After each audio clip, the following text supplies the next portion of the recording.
আপুটা যেমন সুন্দর মেহেদি পরান তার থেকেও বেশি সুন্দর ওনার ব্যবহার। 1 মিনিটে কেমন জানি আমাদের সবাইকে আপন করে নিয়েছেন। আসসালামু আলাইকুম, সবার কি অবস্থা? আশা করি সবাই খুব বেশি ভালো আছেন। আমি আলহামদুলিল্লাহ ভালো আছি। কথা ছিল আজকের ব্লগটা আমি বানিয়াচংয়ের আঞ্চলিক ভাষায় দিব, কিন্তু সরি আমি আজকে দিতে পারতেছি না, কেন জানি আমার একটু সমস্যা হইতেছে আঞ্চলিক ভাষায় ব্লগ দিতে। কিন্তু আপনারা অনেকেই বলতেছেন বানিয়াচংয়ের আঞ্চলিক ভাষায় ব্লগ দেওয়ার জন্য।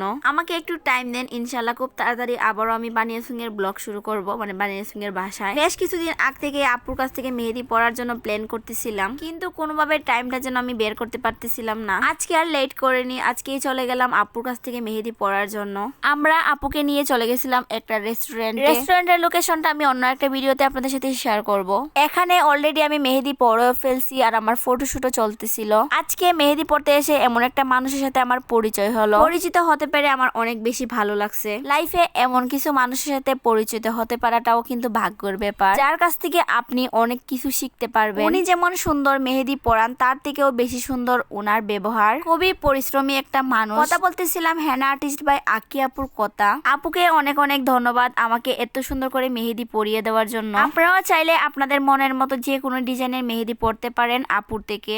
আপুর পেজ লিংকটা আমি ডেসক্রিপশন বক্সে দিয়ে দিব। প্রাইসটা আমাকে জিজ্ঞেস না করে আপুর ইনবক্সে গিয়ে জিজ্ঞেস করে নেবেন। আপু সব ধরনের ডিজাইনের মেহেদি পরান। হেনা আর্টিস্ট বাই আকি পেজটিতে সবাই ফলো দিয়ে রাখবে।